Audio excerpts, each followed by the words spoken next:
Olá, sejam bem-vindos ao canal 85 Bits Developer. Eu sou o professor Celso Araújo Fontes e esta é a nossa 10ª aula do curso completo de PHP.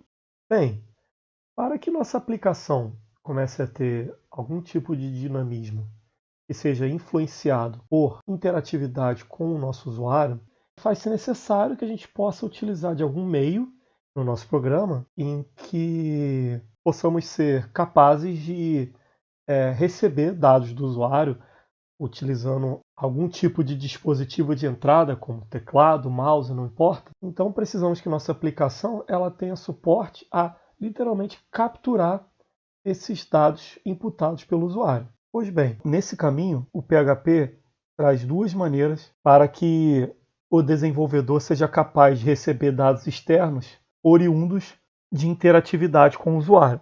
Bem, a primeira é a entrada de dados via linha de comando, tá? CLI, Command Line Interface. Um dos métodos de entrada de dados mais antigos, tá? Que existe na computação, ainda utilizado por muitos até hoje, e o PHP a priori ele tem a possibilidade de receber dados do usuário que esteja interagindo com o seu programa através dessa interface.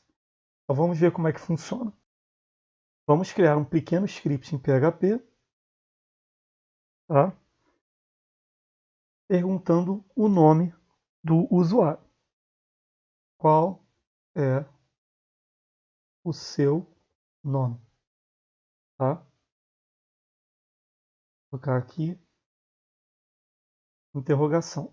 Bem, quando estamos em interface de linha de comando, podemos utilizar aquela variável mágica que é o PHP End of Line. E como podemos fazer não só para solicitar, mas também para capturar aquela informação do usuário? Tá?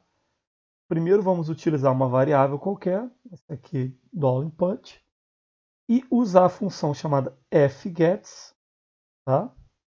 Que ela será responsável por recuperar aquela informação, e aquela informação chegará via o quê? Via standard in, tá? Que é entrada padrão.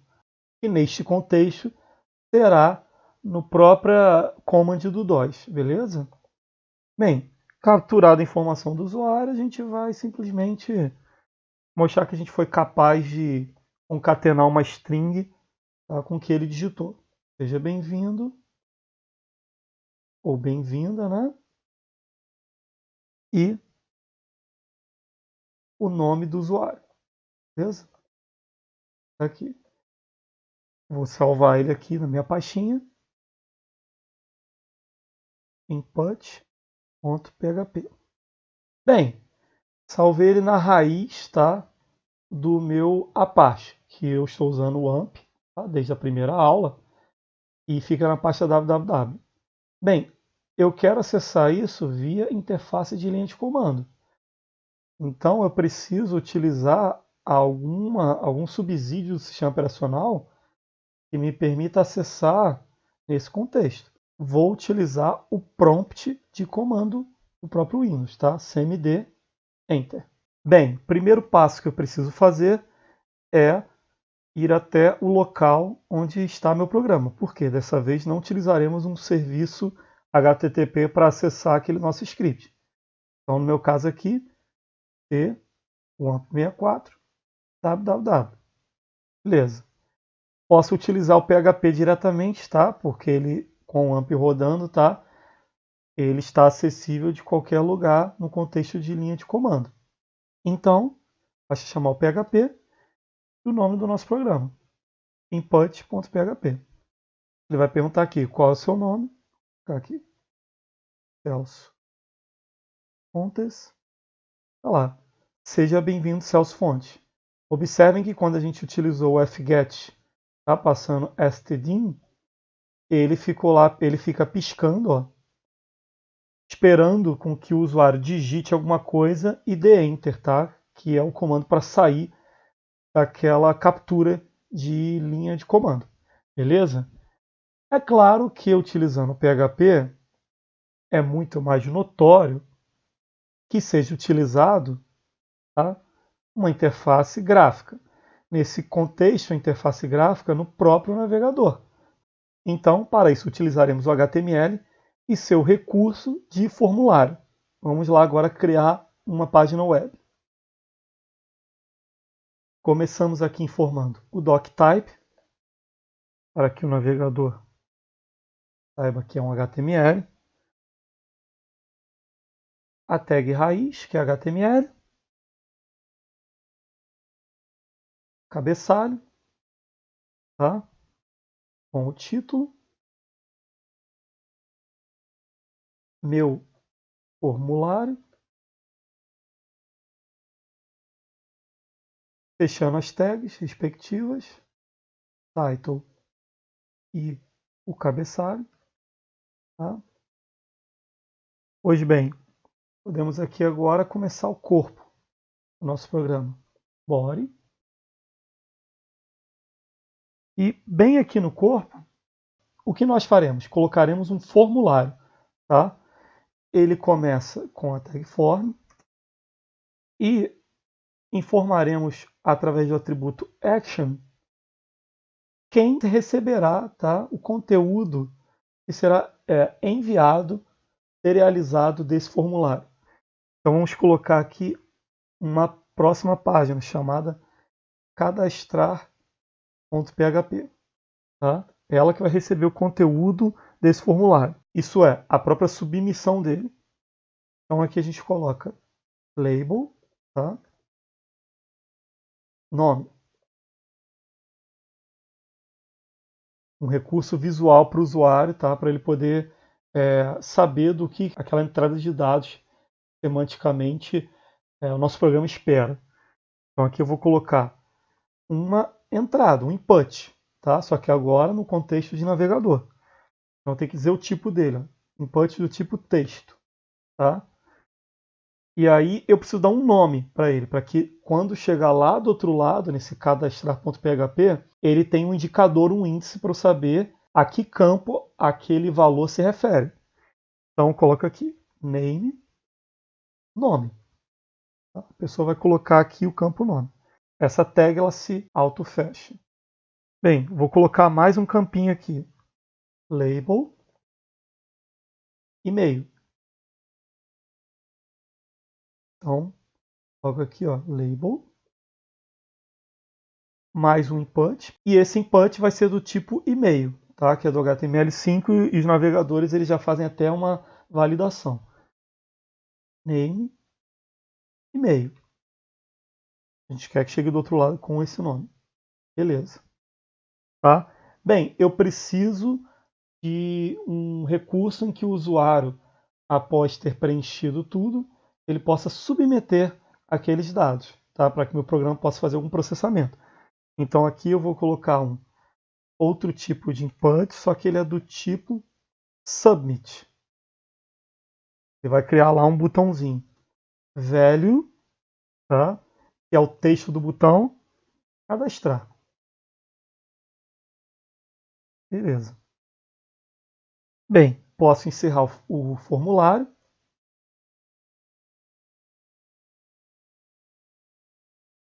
Vou dar uma indentada aqui, tá? E fechar o corpo do documento, bem como o próprio HTML. Beleza? Pois bem, temos aqui o nosso documento. Vamos salvar ele, tá? Como meu formulário.php.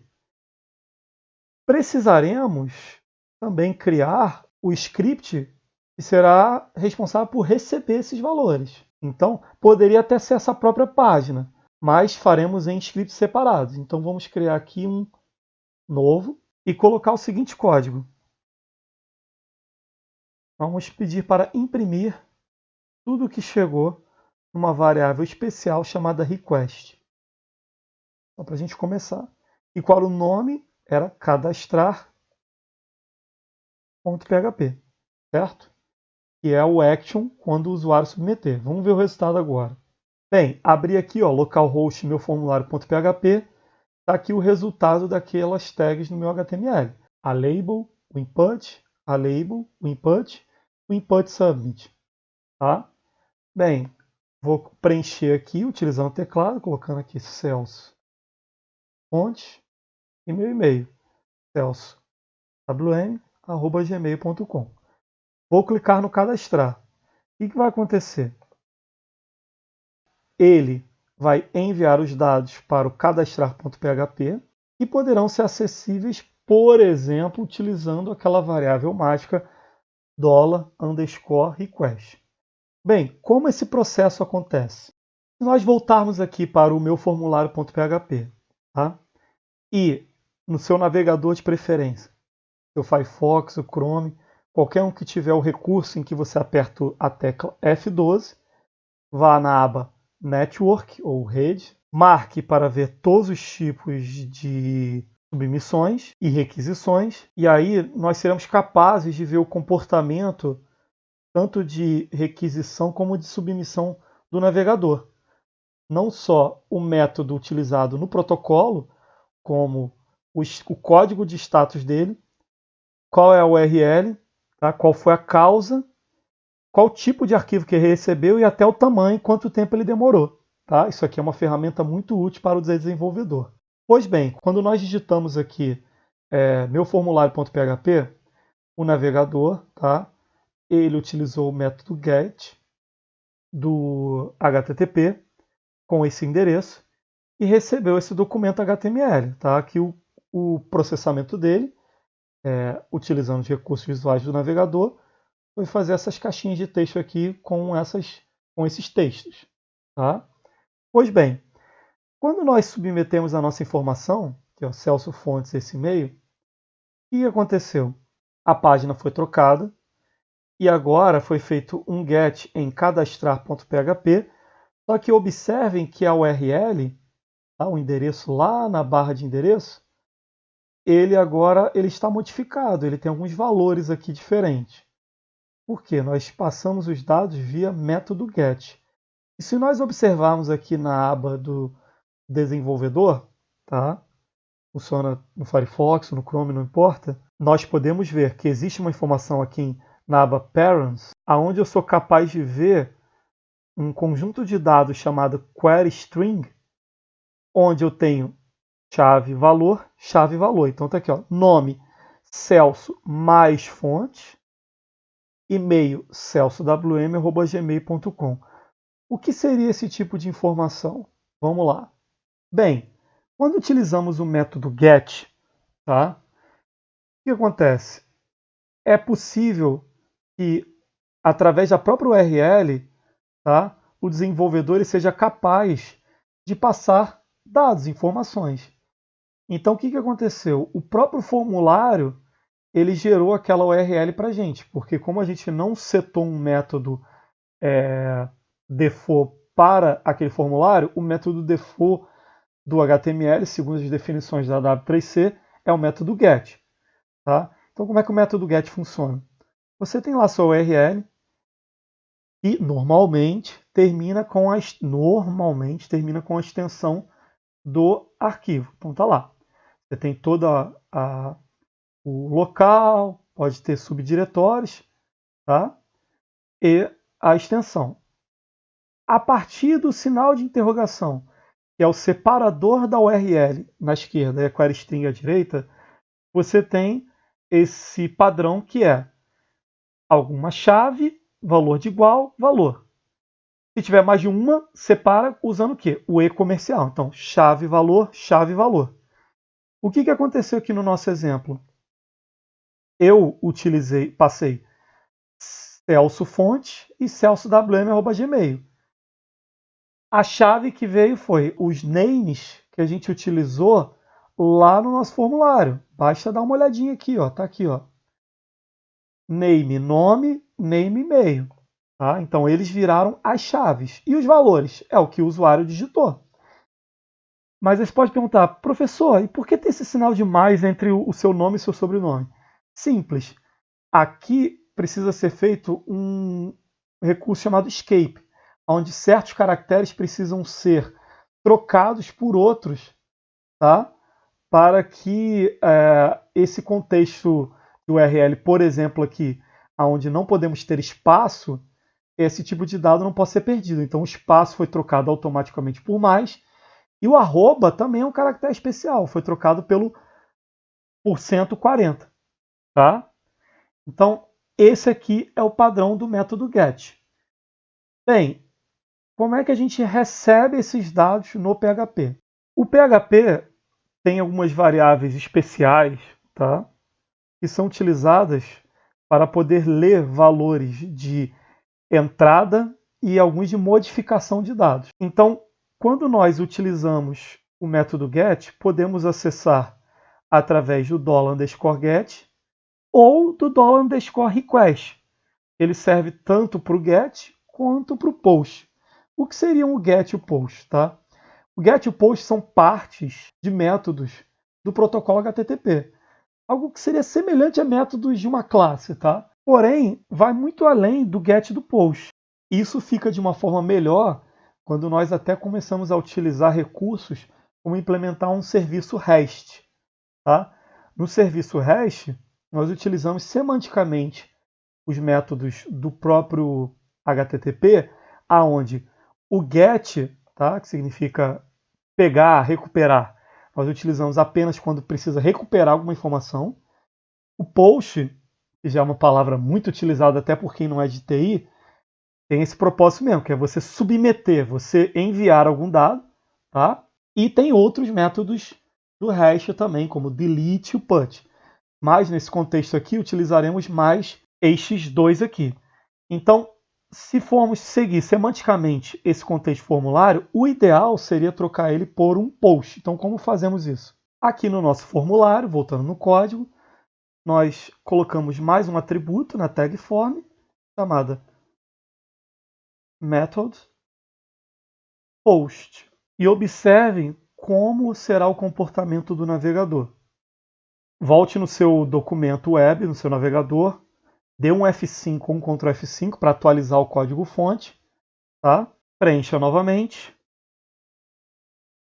e submeta. Bem, observe aqui que o próprio navegador, na aba do desenvolvedor, já colocou o método em que ele utilizou para poder chegar nesse documento foi o método post. E outra mudança significativa é que os dados não estão mais aqui na URL. Tá? E agora os dados eles chegam encapsulados dentro do próprio datagrama do pacote HTTP e não vem mais em forma de query string, vem em forma de form data. Bem, essa é uma das primeiras diferenças entre o get e o post. Muita gente confunde achando que simplesmente um é 100% mais seguro do que o outro e por isso devemos sempre utilizar o post, porque se tivesse o campo aqui senha, não passaria aqui na URL. Não é bem exatamente o propósito. O propósito é mais questão semântica. E além disso, cada um tem suas vantagens e desvantagens. Já posso começar pelo do get primeiro.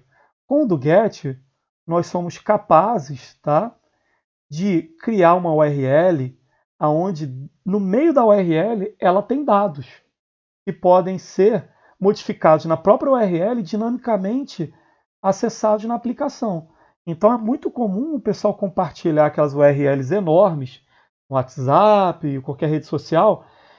A própria URL do Google, por exemplo, se você digitar esse endereço que eu acabei de colocar aqui no seu navegador, o resultado sempre será esse, jogos de PS4, beleza? Porque eu tenho a possibilidade de embutir dados dentro da minha própria URL, tá? Então, a query string ela tem essa vantagem. Qual é a desvantagem?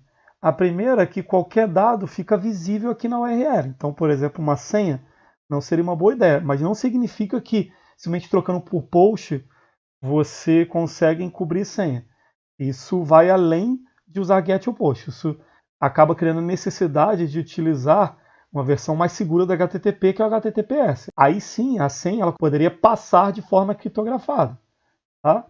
Pois bem, o post, a vantagem dele é que eu posso utilizar diferentes tipos de dados, inclusive passar até arquivos dentro de um post.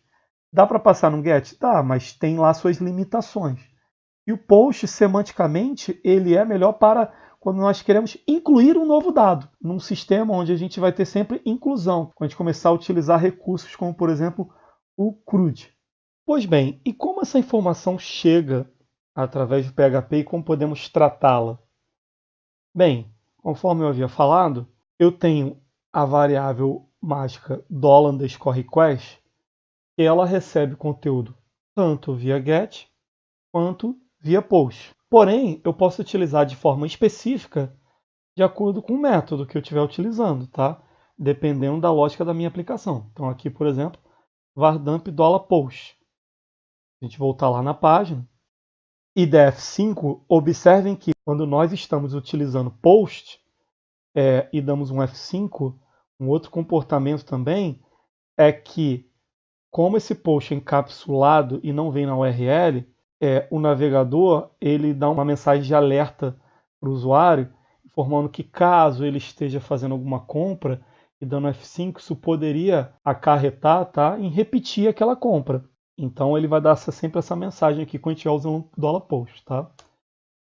Bem, o que vem no $post? Uma representação num array 2D do meu formulário, onde os names viram chave e o valor dentro dos inputs viram valores, beleza?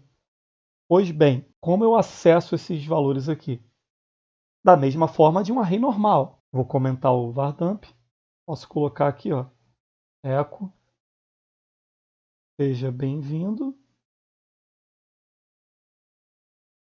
ou a, concateno com $post, ou poderia ser o request nesse caso também, chave, nome, beleza? Ponto e vírgula. Volto lá, dou um F5, eu vou receber aquele alerta sempre. Ó, seja bem-vindo, Celso Fonte. Se a gente trocar aqui algum valor, ó, colocar aqui, ó, Maria da Silva, e submeter, tá aqui, ó, seja bem-vindo, Maria da Silva. Pois bem, e como fazer quando nós precisamos ter dados multivalorados que pertencem a algum grupo e precisar receber eles via PHP? Podemos fazer também. Então, vamos ver esse exemplo aqui, ó. Eu tenho um formuláriozinho de PHP, tá? E no meu formulário eu utilizei dessa vez inputs do tipo checkbox. E qual é o resultado deles no navegador? Vamos salvar aqui, ó. Formulário sanduba.php. Bem, o efeito de usar checkbox são essas caixinhas, tá? Onde a gente pode marcar uma ou mais de uma. A gente começa a ter aqui um grupo de valores, tá? Seria já algo um pouco multidimensional. Bem, no PHP, se nós, na hora da construção do nosso HTML, utilizarmos a notação de array à direita do nome e utilizarmos o mesmo nome, como se fosse todos eles um mesmo array, podemos receber esse dado do outro lado de maneira multidimensional. Não só simplesmente um chave-valor, com esse valor sendo simplesmente um valor primitivo.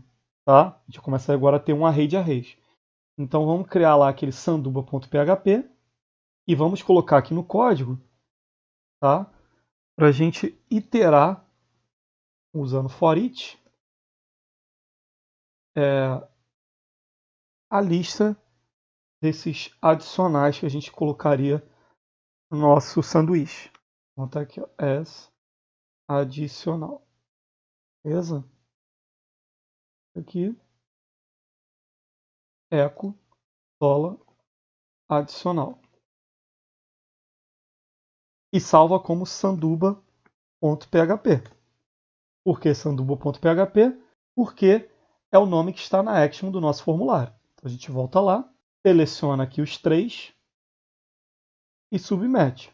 Está lá, ó, queijo, bacon e ovo. Tá? Porque a gente não utilizou o BR para fazer quebra de linha, por enquanto. O que aconteceu? Qual foi o jeito em que esses dados chegaram lá? A gente pode apertar aqui o F12, tá aqui um F5, tá? Para poder ele carregar os dados. Clicar aqui na URL e olhar aqui o parents. Observem que, quando a gente utilizou esse recurso, ele criou aqui no form_data um array chamado adicionais, onde o primeiro item do array tem o valor o string queijo, o segundo bacon, o terceiro ovo. Que valores são esses? São os valores que nós passamos aqui no atributo value de cada type. Tá?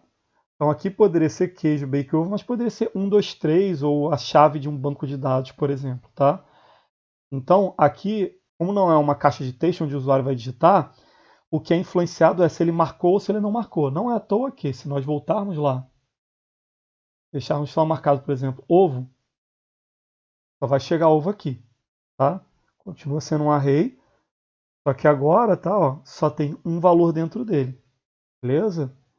Então, quando a gente utiliza essa sintaxe no nome do nosso input, tá? Esses inputs que eles têm esse conceito de agrupar informações, a gente possibilita que o PHP receba ele como um array multidimensional, porque o request em si já é um array. Só que agora, esse adicionais, ele vai ser um array dentro desse array request. Bem, voltando àquele nosso formulário inicial, vamos dizer que existe a necessidade em enviar um arquivo, tá? Um anexo, junto com os dados. Então, a gente utilizaria a priori um tipo de input do próprio HTML, que é o input type file. Então, colocaria aqui agora, ó, uma nova label, tá? Upload, ou anexo, poderia ser, anexo, label, e utilizaria o input do tipo arquivo, file, tá? Sempre com o name. Aqui, ó, name, ficaria aqui anexo. Pois bem, a priori, você pode pensar que o $post ou o $request seria o suficiente para chegar a esse carinha aqui. Não, no PHP eles chegam em uma variável global separada, que é o $_files. Ele chega num cara separado, beleza? Bem, mas só colocando esse input file aqui não seria o suficiente para que esse arquivo, tá, pudesse chegar na segunda camada, que é onde fica o PHP, porque eu estou na primeira rodando no navegador, tá, com HTML, JavaScript e CSS. Não seria o suficiente. Eu preciso modificar o tipo, tá, de codificação, o encode type do meu formulário. Então eu preciso colocar mais um atributo aqui chamado enc type e colocar do tipo multi part form data, tá? Para quê? Para que esse anexo possa chegar lá. Bem, vamos ver o resultado primeiramente no navegador. No navegador agora eu tenho esse botãozinho aqui, tá? Que eu não troquei o valor padrão dele, em que ele me permite selecionar algum arquivo. Então posso aqui selecionar um arquivo qualquer. Vou selecionar aqui um arquivo TXT. Bem, posso preencher aqui o e-mail novamente, tá? E apertar o botão cadastrar. No $request ou no $post, nós não teremos acesso àquele arquivo ou àqueles arquivos. Preciso utilizar outra variável global, que é irmão do request do post. Qual é a variável? É o $_files. Então vamos lá. Vamos debugar essa variável para ver o que ela traz para a gente. $files. Salvar e recarregar. Bem, ele traz aqui um array de arrays, porque a ideia é que você possa mandar um ou mais arquivos. Ele está dizendo que manda um arquivo chamado minimundos.txt, realmente, foi o que eu selecionei. E por um acaso é um txt, é o tipo do arquivo que eu mandei. E ele manda aqui uma outra informação chamada tmpname, tempname. Se a gente tentar achar esse arquivo lá agora, tá? A gente for lá na pastinha, ele não vai existir mais. Por quê? Porque esse arquivo ele morre quando o script encerra. Então o que a gente tem que fazer? O usuário manda um arquivo para a gente, o que a gente tem que fazer com aquele arquivo? Aí tem diversos propósitos. Um deles é você persistir em algum lugar do servidor, tá? E aí tem outras técnicas, como também persistir em banco de dados, que tem suporte a blob ou binary, alguma coisa do tipo, beleza? Então a gente pode, por exemplo, usar um recursozinho do PHP, que é o file put contents, para que a gente possa guardar esse arquivo. Então a gente vai lá guardar ele agora. Primeira coisa que eu vou fazer é criar aqui uma pasta chamada anexos, na raiz do meu servidor, tá? No caso aqui do AMP, a pasta www. Beleza. O próximo passo será iterar esse array de files, tá? $files as arquivo, para que a gente possa guardar esse arquivo em algum lugar. No caso, naquela pastinha anexos. Então, o que a gente vai fazer? Vamos aqui fora do foreach. Tem uma variável chamada diretório, que ela vai sempre guardar aonde a gente vai guardar as coisas. Anexos, mais, tá? Uma constante nativa do PHP, que é o directory separator. O que é o directory separator? Ele é uma constante que ele vai dar o caractere separador de diretórios, independente do sistema operacional que você estiver rodando. Então, é recomendado utilizar isso aqui do que colocar na mão. Bem, primeira coisa que eu vou fazer é pegar o nome do arquivo, nome. Tá? Vai ser arquivo nome. Beleza? Segunda coisa que eu vou fazer é pegar o conteúdo dele. Por quê? Em momento nenhum naquele array apareceu o conteúdo daquele arquivo. Como é que eu vou pegar ele? Eu vou usar o file get contents, tá? Que ele pode ser TXT, binário, não importa. Ele vai pegar o conteúdo de algum arquivo. Qual arquivo? Aquele temporário, antes dele morrer, tá? E vamos guardar ele numa variável, né? Porque o script ainda não terá sido encerrado nesse momento. Um arquivo, e onde fica, qual é a key que fica o nome desse arquivo? tmp name. Fecha aqui o parênteses. Bem, agora eu vou utilizar uma irmã do file getContents, que é o file putContents, onde a gente vai salvar. A gente quer salvar no diretório anexos, certo? Aquele nosso arquivinho. Então a gente coloca aqui file putContents, a pasta, né, diretório, concatenado com o nome. Aqui já vai ter o directory separator entre um e outro. E o conteúdo. Faz aqui, salva e atualiza lá. Bem, se a gente olhar aqui o post, a gente vai ver que dentro dos parâmetros, eles vêm de uma forma diferenciada, por causa do tipo do encode. Tá aqui o nome e o e-mail. E vem o conteúdo aqui, ó, no caso, como é um TXT plano, vem o conteúdo aqui, mas poderia ser um monte de binário, tá? Sem problema nenhum. E se a gente olhar lá a nossa pastinha anexos, olha lá a cópia do nosso arquivo. Beleza? Bem, outro recurso neste mesmo grupo de variáveis especiais do PHP que podem ser utilizados para recuperar valores de entrada de dados ou de, neste caso agora, persistir alguma informação do usuário, tá, por um determinado tempo, nós temos o $_cookie.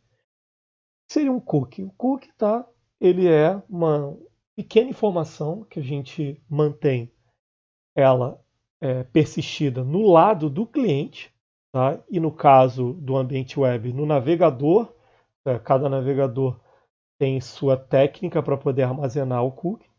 E normalmente a gente utiliza, ou utilizava, tá, em alguns casos, o cookie para guardar informações como preferências do usuário, algum resultado de algum quiz, alguma coisa assim, tá? Nada uma informação assim relevante a nível do sistema, porque lembrando mais uma vez, o cookie ele fica armazenado na primeira camada, que é a camada do cliente, tá? Então salvar senha, valores, não é recomendado. Pois bem, e como manipulamos um cookie em PHP? Vamos ao código. Pois bem, podemos criar aqui uma variável que irá representar o nome do cookie. Beleza? Vamos colocar, será usuário. E uma outra variável para representar o valor do cookie. Tá? Então aqui, ó, valor. Vai ser aqui, ó, João da Silva. Pois bem, como nós criamos um cookie com PHP? Utilizando esses valores. Nós utilizamos a função setCookie, onde o primeiro parâmetro será o nome do cookie, o segundo parâmetro será o valor do cookie e o terceiro será o tempo de vida desse cookie. Utilizaremos a função enKeyTime, tá? Para que ela possa converter de horas para o tempo, tá? Unix Timestamp, que é o formato em que essa função aceita para nós representarmos o tempo de vida desse cookie. Vamos colocar aqui 24 horas. E mais um parâmetro, que é o path, aonde esse cookie será alocado em relação ao quê? A nossa aplicação no navegador. Por quê? Nós já vimos que nossa aplicação pode ter vários subdiretórios, né? E podemos até ter o mesmo cookie com o mesmo nome, só que em diretórios diferentes. Por questões de simplificação, vamos criar nosso primeiro cookie no própria raiz da nossa aplicação. Então, colocarei aqui barra, tá? Que representa a raiz da nossa aplicação. Usando a função setCookie, podemos ir lá agora no navegador e ver como é que ele se comporta usando a aba do desenvolvedor. Pois bem, aqui na aba do desenvolvedor, se você tiver no Firefox, você pode clicar em Storage. Se você tiver no Chrome, você pode clicar lá em Aplicação ou Application. Bem, aqui nós temos um item chamado Cookies, tá vendo? Tá? E esse item, ele mostra para a gente que existe um cookie de nome usuário, tá? Sendo instalado para um domínio, tá? Um site chamado localhost, que a gente está rodando direto na nossa máquina, o path que a gente setou, tá? E tem aqui o tempo de vida dele e o valor, tá aqui, ó, João da Silva, só que João da Silva com o escape, parecido com o que a gente teve lá no $get, lembra? Então ele troca lá os espaços por mais e faz aqui escape, por exemplo, os caracteres especiais que é o AOTIL.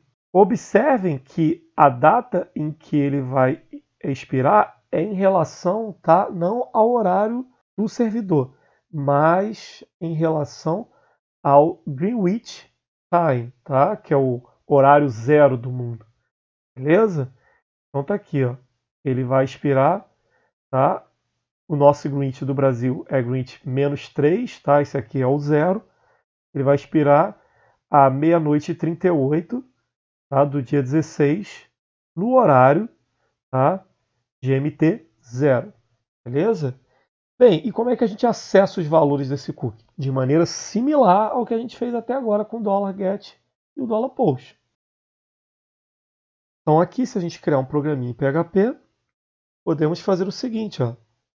Primeiro, podemos começar nosso programa testando para ver se aquele cookie ele realmente está setado, tá? Então podemos utilizar aqui a função isEt do PHP, passar aqui usando a nossa variável especial que é o $_cookie. Qual posição? A gente deu o nome daquele cookie de usuário. Então vamos ver se por um acaso esse cookie ainda existe na máquina do usuário. Caso exista, tá, vamos dizer aqui, ó, seja bem-vindo, entre chaves para utilizar array dentro da string, $cookie,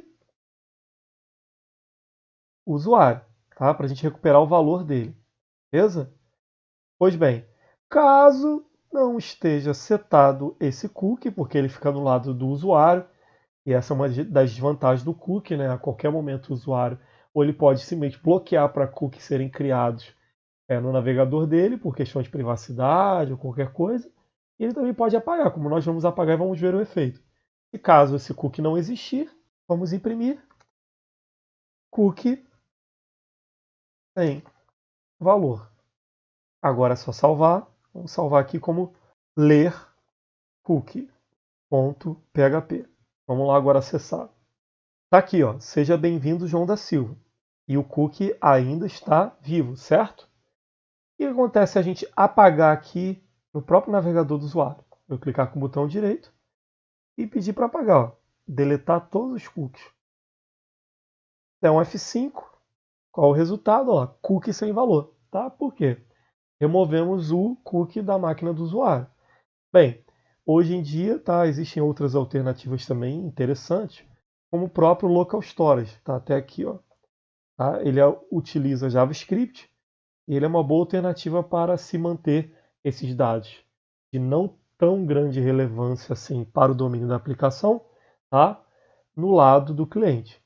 Podemos também persistir dados no lado do servidor. E é para isso que existe o Session, tá? Sessão, que é uma maneira de a gente armazenar também informações temporárias, tá? Que podem ser utilizadas em diversas páginas, tá? Documentos da nossa aplicação web. Só que diferente do cookie, a gente armazena os dados no lado do servidor.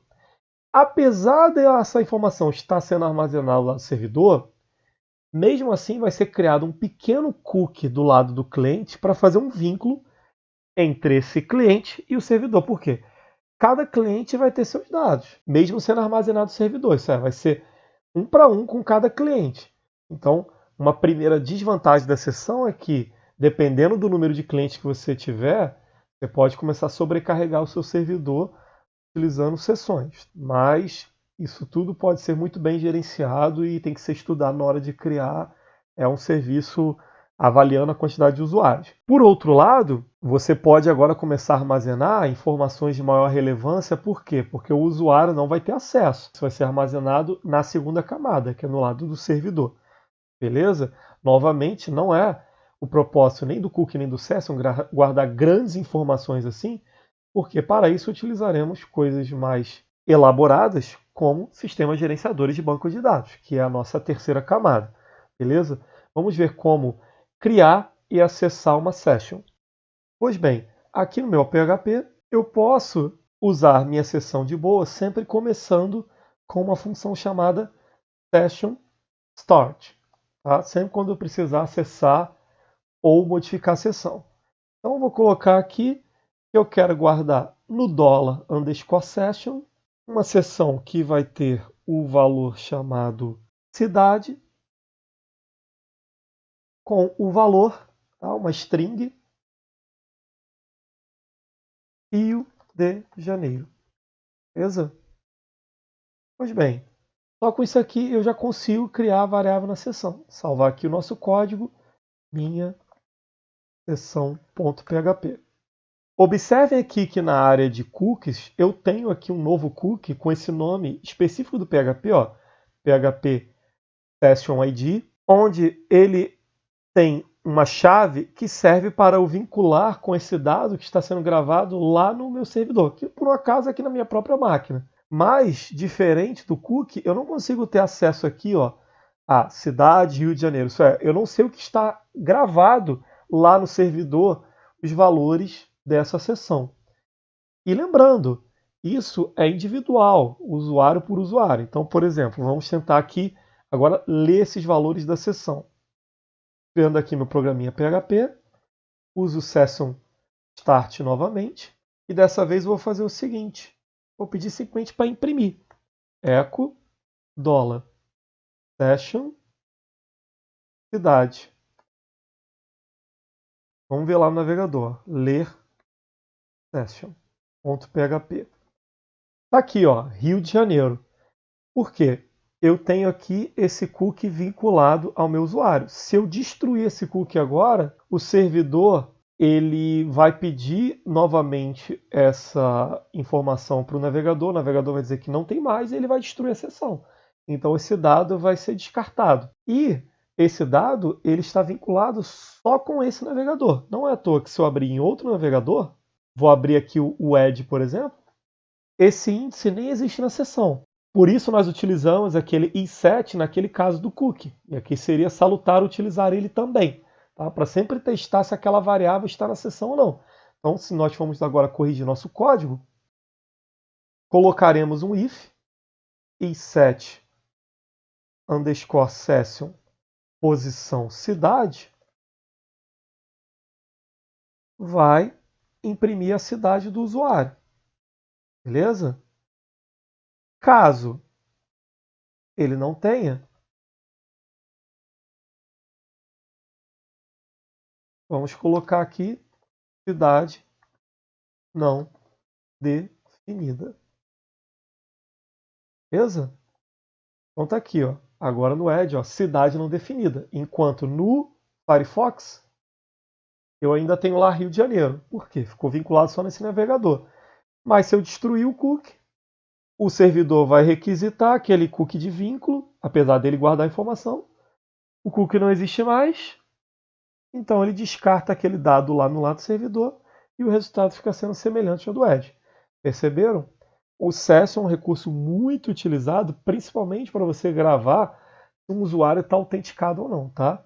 Além de, por exemplo, também servir para você guardar mensagens de erros e essas mensagens elas serem capazes de resistir a redirecionamento de páginas, beleza?